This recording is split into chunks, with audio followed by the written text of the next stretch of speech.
بسم الله الرحمن الرحيم. فرد مطلق ما انهبوا، فرد نسبي ما انهبوا، وهذا من حيث إطلاق الاسم عليهما، وما من حيث استعمالهما الفعل المشتق فلا يفرقون، فيقول في المطلق والنسبي تفرد به فلان أو أغرب به فلان.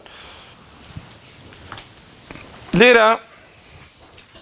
فرد مطلق دائما قوتمان أو نقطة لبيرنك، فرد مطلق أويا صحابيك يكبي، فردي نسبي أويا لبشتي الصحابي ببتويك.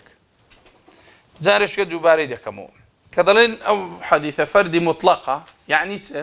يعني أو حديثة يك صحابة جرايته باشي صحابي زور بوا نفر زورة بلام چه صحابيك يك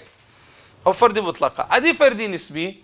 صحابيك دو سي لبشتي صحابي جاري وادبتيك جاري وهي لبشتي أوان تابعين دبتويك. أما هر بيدرين فردي نسبية كبنسبة يك شخصي إيشك بوا تاك دروستا ئەگەر چی دەڵێ لە ڕووی زۆر جار وە بەکارهێنانەوە و هەردووشیان کە دەڵێ مەسەلەن ئەو حەدیثە غەریبە بەنسبەت فلان کەسی و هەر جێیەکیبی بەکاردەهێنرێ، بەڵام ئەو زاراوەیە دەبی تۆزێک ئاگات لێبی کە گوتمان فەردی مطلق یعنی سەحابەکە یەکە، کە گوتمان فەردی نسبی واتە پشتی سەحابەی بوویتە یەک نەفەر، لە طەبەقەی دووەم سێم بوویتە یەک نەفەر. فرق لما بين منقطع ومرسل. ضل وقريب من هذا اختلاف في المنقطع والمرسل هل هما متغايران أو لا،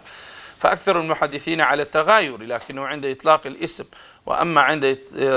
عند استعمال الفعل المشتق فيستعملون الإرسال فقط، فيقولون أرسله فلان سواء كان ذلك مرسلا أم منقطعا. ومن ثم أطلق غير واحد ممن لم يلاحظ مواقع استعمالهم على كثير من المحدثين أنهم لا يغايرون بين المرسل والمنقطع، وليس كذلك لما حررناه، وقل من نبه على النكتة في ذلك والله أعلم.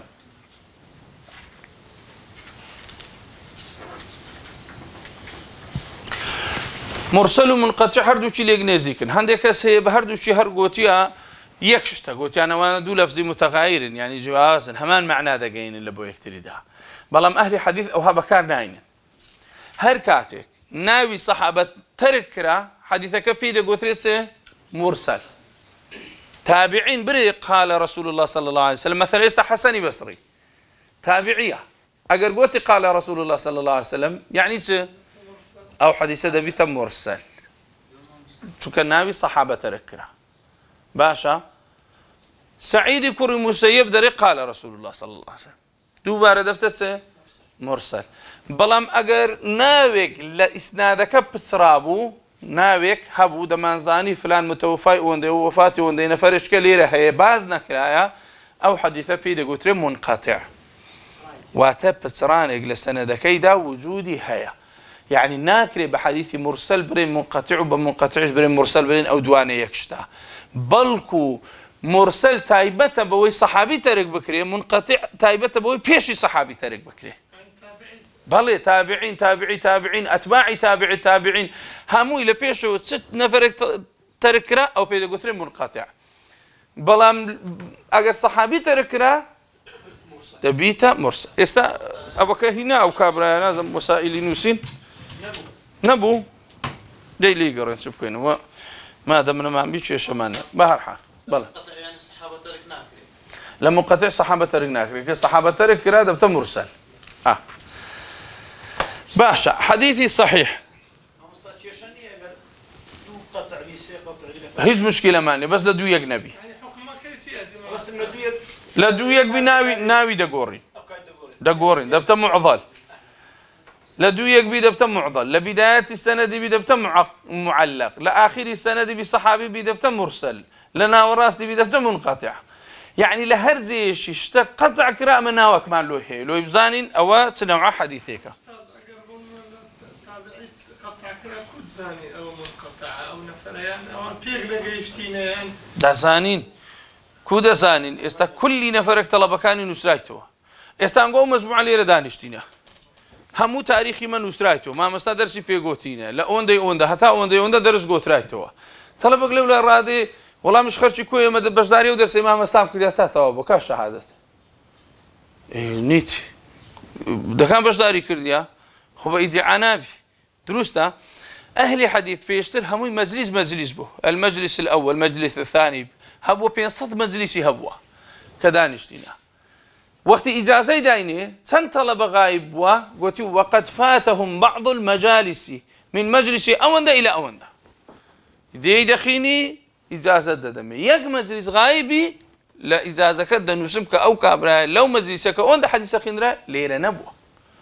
دروستە یعنی ئەوانە بووە بڵێن نەزاندرێ چەند مامۆستا چەند تەڵەبەی هەبووە ناوی هەمویان نووسرا حیاتیان نووسرا خە چکە ئێستا جاری وە هەیە ئێستا بۆ نمونە ئەمە پاشی 50 ساریدی 50 ساریدی و مامۆستا عەبدولکەریم مدەڕیس وەفاتی کردەوە نییە و زۆر مەشهورە لۆی میثالی بەوی دێنەوە پاش 50 ساریدی گەنجێک دێ پەیدا دەبێ عمری 16-17 ساڵە دەرێ حەدەثەنی ملا عەبدولکەریم المدەڕیس ئەتوو سەر بەخۆ کابرای کە دەخینەوە دەزانی قیتاعی هەیە یان نا بالۆ چکە مەلا عەبدولکەریم مدەڕیس وەفاتی تەمەشا دەکات لەگەڵ تەمەنی گەنجەکەی دەبی یەکێک لەو بەینە هەبێ گەناوە درۆی دەکات هەر ئەسڵەن دەبتە درۆ قسەکەی وەنیا لۆ دەبتە درۆ ناڕاستە قسەکەی لەبەرەوەی تو مامۆستا عەبدولکەریمت نەدیتێ بە هەموو پێوە و منتیقەک لەو وەختی ئەو وەفاتی کردی ئەتوو هەلە دایک نەبووی یەکو دەری مامۆستا لۆ منی گێڕاوە دەبی یەکێک لە بەینتان هەبی ئەو حەدیثە پێ دەدرێ منقەطع قەطع هەیە بە واستەی تاریخی وەفات ئەمە دەزانین کە لەو بەینەی پچرانێک وجودی هەیە هاي طبعا هر حديث يقول منقطع ضعيفة هذه استوى حديث كذا الصحيح لذاته خبر الآحاد بنقل عدل تام الضبط متصل السند غير معلل ولا شاذ وهو صحيح لذاته بين شرطه هي هم حديثه شي صحيح دبي او بين زي بتواوي لبيتجي يك نفر كان عدالتي عن هبي دو لبركردن يعني مزبوط بي سي سندك متصل بيجيش بتهر كسلوي سروي خوجي لبي چار نابي علتي هبي پێنج نابی شاذش بێ زۆر کەلیمانە ئێستا دەینەوە پێدا دەینەوە یەکە ئاماژەیان پێ دەکەین یەکەم کە باز لە مەسەلەی عەدالەت دەکرێت مەسئلەی عەدالەت چییە یعنی ئەو کەسە عەدل خۆی زانان کە قسەیان لەسەر کردو دەڵێن دەبی دووشتی هەبی یەک ملازمەی تەقوای هەبی دوو مروئەتی خۆی بپارێزی لە مەسائلی تەقوا ئەو ئینسانە پیاوەشی دیندار بی ئەگەر حەدیثی لێ وەرناگرن و عەدالەتی نییە لای دەبین لە مەوزوعی لەکن ئەهلی حەدیث دەستە دەرێ عدالتك تي أو إنسان ملازمة تقواي هي يعني مثلا نيجي بالجماعات دكا بيا وشي دين دار حج عمري دكا درويناكا لمعاملات فيرو فرتيناكا أو أنا أو هم ملازمة تقواي يعني أو إنسان نوع عقل دين داري لكن وجودي هي خوي لشتي خرابة باريس هاي استهندك سيب بينا مثلا إنسان يشي بتقوان يبون منا بكن دكانش يقول برجع فروشي داتي ده بروح الدنكا شي دبا لو دبا كاك أجا بيا وش متقي بنابي لوش كمالي تونيا يا اخوي يقدنك كاكا يقينك يقدنك زوره لقيامة حق اللي ورد قرنو يانا ليت ورد قرنو مثقال ذرك دبي يانا بعد بيتين كواتا آيات دري ورد قرنو ما أشبه خرابي ورد قريوها أهلي حديث أوها مشاكل بزان شيء ملازمة تقواه مزبوطة ماشا أوية دو مراءتك كساعتي خوشي لناوكم القادة بباريزي آخر استهندي تصرف هي لو أنا تبري شرعا جائزة برام أهلي حديث تمشان كرديا أو بياوها تدرزيش خوار يعني براستي أو يويني حديثي لي ورجيلي تماشاك كابرا فهمي ليش علاقة بيزامشي بركرديا بيش دك السياري ده شو كوران قربار أو أحفرد بير ذادي وخلق دي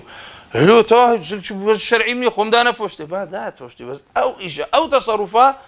منحتك تماشاي كوكابرا مزبوط نية لوي أهلي حديث قلت أنا بمروءات لناوكم ملقاش دا هندي شتي كساتي أو إنسان دا باريزي أو دا كوت بابي عدالة دا بيو كسخوي أو هذا باريزي أجر أو هنا باريزي أو كسا ويني حديثي اللي ور بجيلي دروستا يعني حتى لما زي الإمام الشافعي هندي شتي زور تندر يعني مثلا ضلي لمروءات أجر كابرا خوارمي مروءاتي في ضلنا كابرا جمداني لسر نبي يعني كراوق يعني منديل وشتشي لسر نبي طلعوا هرب شاهد ناتي قلت شو محكمة حاكمت مشاكل وصاروا تيب ندري لو والله شتيش كده لبرو فيشتر هم عالم شتي لسريبو بس إستا وايلي نهاتيا إذا تقريبا جمداني بسرا كان بين الشاس أفندي كان زور بين ونيا يعني أو وزعة كابرا إستا هندشتيا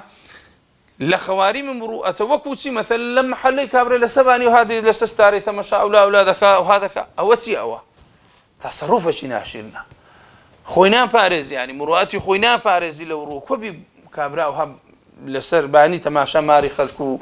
جيغا وشويني خلشي بك خاصة نجا ماركي برنتر بولا ماڵی دیکە یان ماڵ مقابلی ماری ئەودا وجودی هەبوو شتی وا نابی بکە ئەو ئینسانە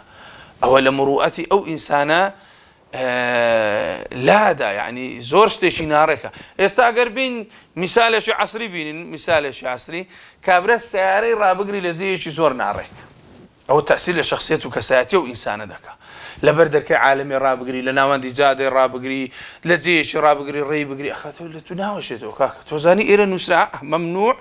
ڕاگرتن بۆ نمونە ڕاستی ڕادەوەستی سەرە کۆرانەشی دەگری تێگەی جێیەکی وها ڕادەگری یعنی نەگونجاوە ئەوە تەأسیر لە کەسایەتی ئەو ئینسانە دەکە یعنی ئەوە ئینسانێکی عادل نییە بەو ئاستەلۆ پێت خۆشە سیارە پێشە تو بگرن دەبیشتی وە نابی پێت خۆشە پێشمارت بگرن نابی یعنی ئەو جۆرە شێوازانە یعنی شتێکی خراپە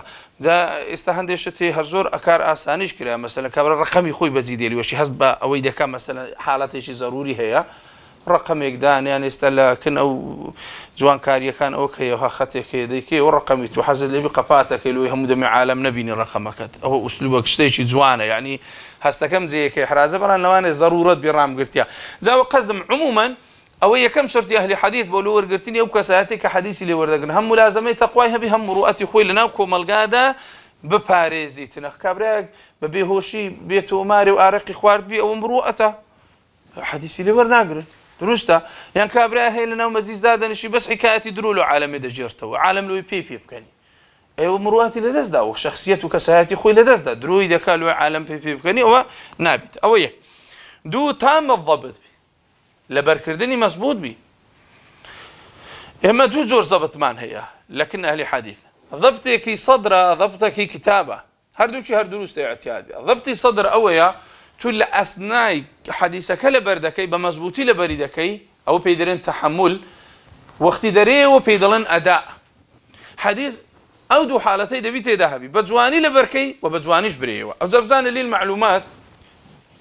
ئەو خەڵکانی حەدیث زۆر جاروێ بە مەزبوطی لەبەر ناکەن لەبەر مشەوەشیە گەنافەقری زۆر جاروێ بە مەزبوط لەبەر دەکا ئێستا حەدیثەکە دەرێتەوە الدین والنصيحة قلنا لما قال لله ولكتابه ولرسوله أو بلا يشكاك لو كسب بدون نكت هذه لسترخ الدين النصيحة قلنا لمن قال لله ولكتابه ولرسوله ولأئمة المسلمين وعامتهم أو هلا بركردنا أو لبركردنا يبقى بلا فلديكي ناتاني لمجالس بيري وقت تدقي يعني بلا فلي بقوت نوي حديثك مكة وبزاني بدود كتينة تدقي لسرخ بهادي إلى بركة بهادي إيش بري واعتيادي إشكالية النبي لا طلبة عادة تنبر من بحكم زوري تدريس دزانم كشيء مزبوط لبركة دي وشيء مزبوط نية زور زاري واحد كوخة شدين تخوي حكوخة هنا أخوي ومزبوط لبرينك كوخينا كانوا زلنا باش يعني دبي قال رسول الله صلى الله عليه وسلم هو لو ما زالي ده فكر كاتب زاني كوبوا تيجي هو حفظ مزبوط نية نبي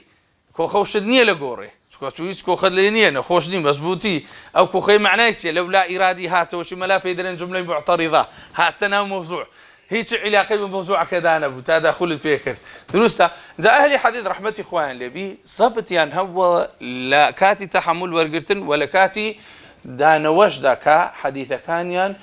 قوتيتو يعني حفظيان بقوة بوا سفياني ثوري قصيشي هي زور جوانا من زور في معجبهم كذلك ما حفظت شيئا فنسيته لك حدشتكم لبير نكر دي لبير مكرد بي أما ده حفظي بقوة بوا يعني تركيزي هل لسه حفظ بوا يعني لبير منكر دي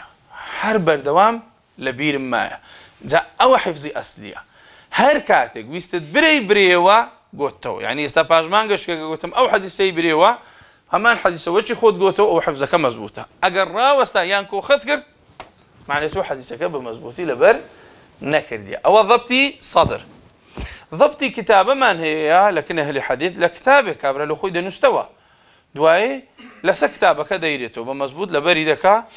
ولسر كتابك كأدايا كيدك هل لس كتابك ديخينته وبس أون ده بي أقام هنلي بلكات نوسين ده اشتك بغلطين نسيته ولبو قراءة على الشيخ دواي حديثك له ما مستدخينته كمزبوط بو أو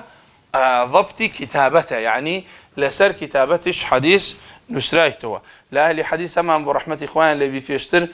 هەر نەیبووە حەدیثی لەسەر عاردی نووسیتەوە یعنی ئەوەندە بێ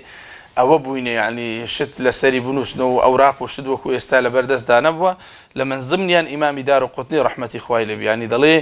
لە مەجلیسێکە دانیشتیە لە عاردی دەینووسیەوە هەر جارێ حەدیثێکی دەنووسیەوە مامۆستا دەیگو لەسەر عاردی دەینووسیەوە هە تەماشای دەکرد لەبەری دەکرد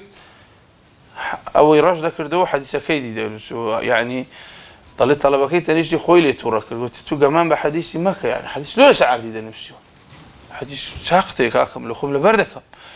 بۆ دەنگە دەنجان مامۆستا بە ئاگا هات مامۆستای شێخی دارەقوتنی برێن چێوە چیەوە گوتی مامۆستا گەمەی بە حەدیثی دەکا لەسەر عاردی دەنووسیتەوە دوای ڕەش دەکاتەوە کە تو حەدیثێکە دەخینەوە وتی ئەهلی حەدیثەوە حەدیث ناجێن وتی مامۆستا ئەم لەوین باشتر لەبەرە وتی لەویت باشتر لەبەر گوتی باو بە کتابەوە بخوین تۆم بەبێ کتاب ئێستا حەدیثەکان هەموو لۆ دەرێمەوە مامۆستاکە زۆر پێی مەعجەب بوو سەیر بوو گوتی چەند حەدیثم گوتیە تا ئێستا گوتی 16 حەدیث گوتی دەبرێ گوتی هەر 16 لە دوو یەک لۆ گوتەوە گوتی دەتوانێت لەسەر کتابی بخوینەوە بزانم دەتانیەوە هەبرێەوە وەچی من گوتی جەهینایەتە نیشتە خۆی گوتی تۆ وەرە لێرە دانیشت تو حیفز زۆر بەقووەت یعنی پێی مەعجەب بوو کە زانیە کابرایەکی اعتیادی نییە کە حیفزی بەقووەتە و زۆر مەزبوط حەدیثی لەبەر دەکە جا تو حسابی خۆت کە خەڵکێک پێشتر ئەوەندەی اعتیمادی لەسەر حفظ بووە یعنی بە مجەڕەدی نووسینێک و تەمەشاکردنێک شتەکەی لەبەر کردیە باشە یعنی ئەوەندە بەقووەت بووە ئێستا خەڵک چەند تەمبەر بووە تەماشای بکە بێغایەت دەرەجە لاپەڕەکی پێ لەبەر ناکرێت لەبەر چییە لەبەر هەندی تەماشا ئەنتەرنێت و فەیسبووکی دەکە هەندی تەماشا تەلەڤیزۆنی دەکە هەندی دەگەڕێ و دەسوڕێماندی دەبی یعنی ئەو ئینسانە دێت و کەوتێ لەو گۆڕێ ئێوە کوشت لەبەر دەکرێت شت لەبەرکردن بێت تۆ کاری لە بۆ مهەیە بکەی یعنی ئیشی لە بۆ مهەیە بکەی ئێستا تەمبەرێک لە مارێدا دەنیشی سبەینێ نانی نەخوا چ مشکلێ هیچ بەس عەمەلە دەتانی بستە ئیشێ نانی نەخوا پێویستی بە تاقەیە و کابرا بێ نان بخوا چکە جوولەیەکە و حەڕەکەی دەکا جا حیفزیش بە هەمان شێوەیە تۆکە جەوەشی لەو نەڕەخسێنی مەزبوط بی حەفزت کەمتر بە قووەتر دەبی و هێزەکەی کەمتر دەبی باشە ئەوە دوو جۆری حفظ لە شەرتی دووەم لە حەدیثی صحیح متصل السند متصلی سەند ئەوەیە هەر کەسە لە شەیخی خۆی گوێ لێ بێ ئەوەی کە تازە پێش ئێستا قسەمان لەسەر کرد کە گوتمان ناوی پچڕانی تێدابی چونکە هەر کاتێک پچڕا حەدیث بە واستەی تاریخی وەفات زانیمان بە واستەی وە زانیمان کە ئەو تەڵەبەی لای ئەو شەیخە دەرسی نەخویندیە بە هەر شێوازێک بوو ئیتصالی سەند وجودی نەبوو ئەو وەختە دەڵێن ئەو حەدیثە ضعیفە لەبەرەوەی پچڕان لە سەنەدەکەیدا هەیە غەیرە معلل نابی علەتیشی هەبی حەدیث هەیە علەتی هەیە ئەتوو لە علەتەکانە بێ شارەزابی يعني أود وايدين بابي كديخينين إن شاء الله سربخ حديث معلل كم كس هي لو درباري حديث معلل قسي كرد بي لبروي حديث معلل كان خوشي هبي يعني زور ناديارة يعني تقريبا لواني لهم أهل حديث حجنو دكس قسيان ليكر بلا علة حديث يعني أوندها علة كان خفينة بس لتو حديث يجي دخينوه ابن عباس طريقها على رسول الله صلى الله عليه وسلم أو أهل حديث بي راوس أو بيغمبر صلى الله عليه وسلم ما يفرموه أو نيفرموه حديثا موقوفة كودة زاني هم طريقة كان للاي من هي أو حديثا مرفوعني أو قسي ابن عباس أو علته وابا أساني نازان جاري كابرا إسنادي حديث يجي دخينتوه عن فلان عن فلان عن عبد الله بن دينار لا دينار بن عبد الله ناي بابي بزي كركي بين زي بابي أو هاي حديثك إسنادك هو خلق أو ها يعني علمك آسان نية يعني كخسيل بك حتى زارك يقول أهلي حديث قلت ما مستاي خوي قلت ما مستاي قلت كل زانو حديث دري علتي هي وابزم من أخوتها أنا ودرين هلو قوري درين علتي أنا ما علتي قلت كل زاني علتي قلت ده اللي عندي حديث دين بفرس سابيس حديث يلوجو قلت أو علتي وعين لو دياري كل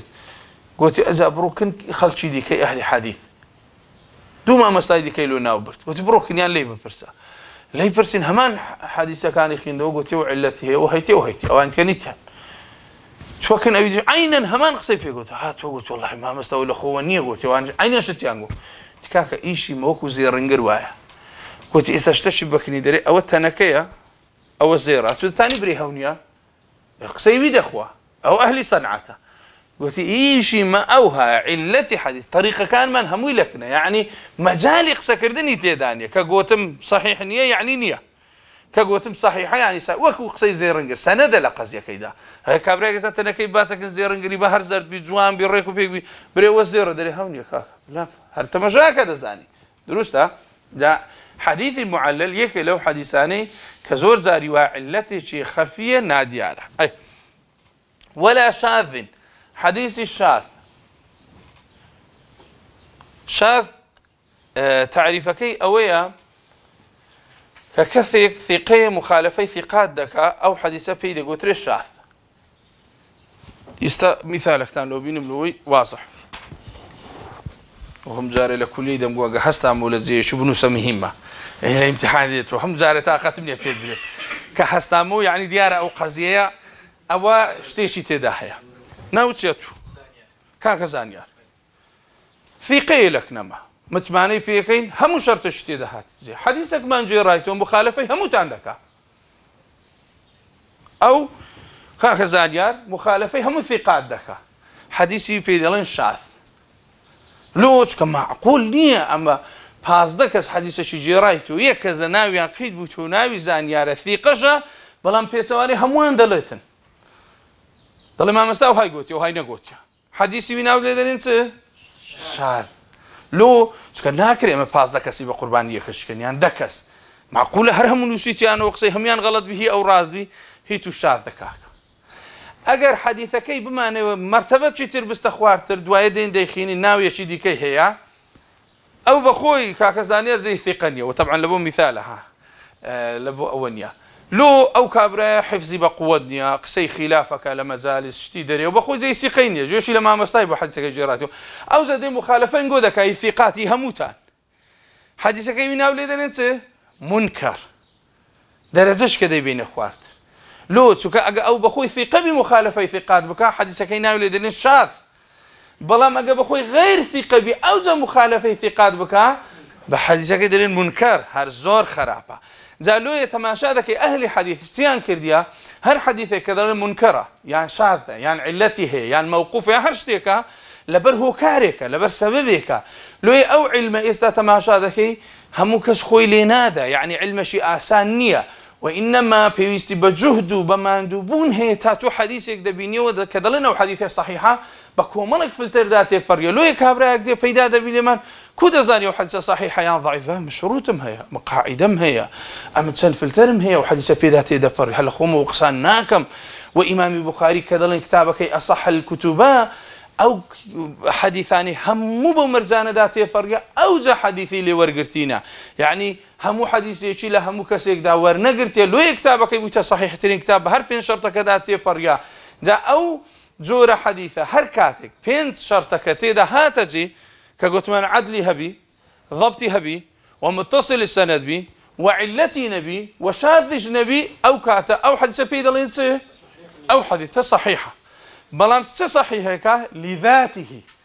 يعني بواسطي خدي خوي لولا لمن هنا يا بلين ولا كاكا قتمان أو حديثة صحيحة بواسطي كشدي صحيح هر خدي خوي حديثك بين شرطي لي هاتجي أو حديثة بيدلين صحيح صحيح كشيء مرتبة شيء برزة بيدرن صحيح لذاته درسته إيه أو إستا تقريبا ذكري بلين أو بيناسي حديثي صحيحة باشا ضعيفة بلي أدي والشاذ أما حديثي اللي ورناقري لبري مخالفي ثقات دكا درسته ضعيفة وهذا أول تقسيم المقبول إلى 4 أنواع لأنه إما أن يشتمل من صفات القبول على أعلاها أو لا الأول صحيح لذاته أو كتازا قوتمان حديثك ما هي بيدرين خوي تبتا صار قسم أقر وايلي بكيت صار قسم صحيح لذاته وبخدي خوي صحيح لغيره بقول صحيح يباستي غيري خوي هاتنا وموضوع بيتا صحيح حسن لذاته حسن لذاته درجة قوتمان برك ديتا خواري ضبطك زور مزبوط نديت أخواري مجناوة كيدا قوري دكينا حسن بلان بتشوكا لبا خودي خويتي بيدل حسن لذاته مرتبة يجد كبه نخواري بيدل حسن لغيره بواسطي خوي أو كسيك بقوتي دكا تماشاك حديثك بقوة دكا كو أما حديثنا ولدنا لذاته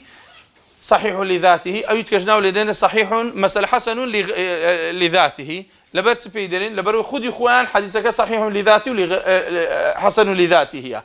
أدي لو حديث صحيح لغيره بويت كدرين حسن لغيره لبروي أوي بقوتي دكا أجا صحيح بو برامبرك دبت صحيح لذاتي لغيره أجر أوي بقوتي دكا بخوي حديثك حسن بو أي برامبري دبت حسن لغيره يعني مرتبة كي برامبري بقوتي دكا ديكاتا صحيح لغيره يعني ديكاتا حسن لغيره أوي تقوية كتسبو أو يجديتا همان مرتبة رواية شتكا لو أويتكا أو زاقا أو صحيح بو حديثك دبت صحيح لغيره أجر حديثك بقوتي ذكر حسن بو أويدك دبت حسن لغيره بالي للريش ديك وهاتبي